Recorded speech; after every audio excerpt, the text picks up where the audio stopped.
Welcome friends. রাজ্যে TET অনুত্তীর্ণ শিক্ষক কতজন রয়েছেন তার হিসেব আগামীকাল শুক্রবারের মধ্যে চেয়ে পাঠিয়েছে শিক্ষা মন্ত্রক।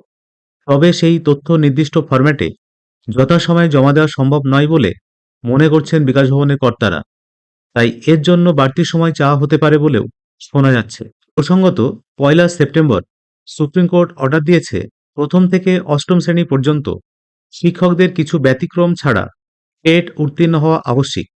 সেই নির্দেশের পরিপ্রেক্ষিতে গত 8ই জানুয়ারি এই হিসেব এবং এর মোকাবিলা করার পন্থা জানতে চেয়েছে কেন্দ্র।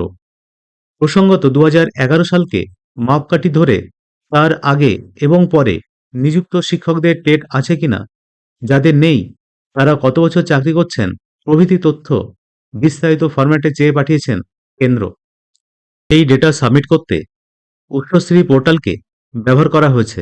এখন যে গাইডলাইন দেওয়া হয়েছে সেখানে শুধুমাত্র প্রাইমারি শিক্ষকদের ডেটা এন্ট্রি দেখানো হয়েছে। একই পদ্ধতিতে আশা করি উচ্চ প্রাথমিক বা হাই স্কুলগুলির ক্ষেত্রেও একই পন্থা হতে পারে, যদিও এখনো কিছু জানা যায়নি। তা চলুন দেখে নিই কিভাবে টেটের ডেটা সাবমিট করবেন। এর জন্য প্রথমে banglashiksha.wb.gov.in এই পোর্টালে আসতে হবে। আসার পরে এইখানে উচ্চশ্রী যে অপশনটি আপনারা দেখতে পাচ্ছেন সেই উচ্চশ্রী অপশানে ক্লিক করুন। ক্লিক করার সঙ্গে সঙ্গে উচ্চশ্রীর এই লগইন পেজটা ওপেন হবে। তারপর ডান দিকের লগইন অপশানে ক্লিক করুন।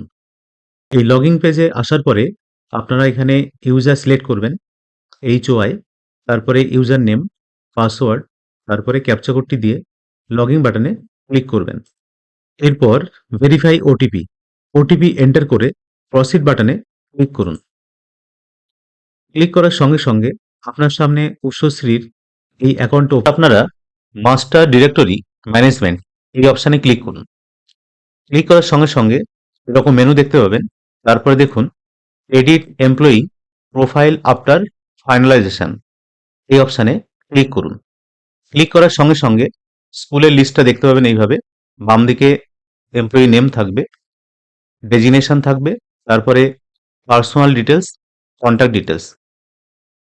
তা প্রথমেই পার্সোনাল ডিটেলস এই অপশানে ক্লিক করবেন। এই অপশানে আপনি আপডেট করতে পারবেন। তারপরে ক্লিক করার সঙ্গে সঙ্গে আপনারা এরকম এডিট অপশান আপনার সামনে খুলে যাবে।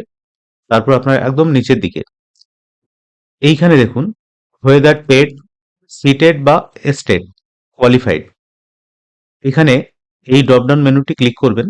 ক্লিক করে এখানে ইয়েস আর নো অপশান পাবেন। যদি আপনি টেট কোয়ালিফাই করেন, সিটেড হোক বা এস্টেড, সেক্ষেত্রে আপনি ইয়েস করবেন, আদারওয়াইজ নো করবেন।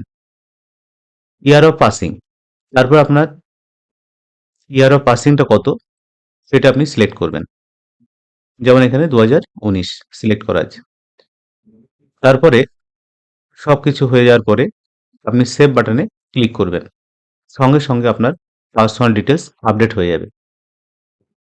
এইভাবে বন্ধুরা আপনারা আপনাদের টেটের তথ্য আপলোড করতে পারবেন। যদি ভিডিওটি ইনফরমেটিভ মনে হয় তাহলে অবশ্যই লাইক, শেয়ার ও কমেন্ট করবেন। ধন্যবাদ।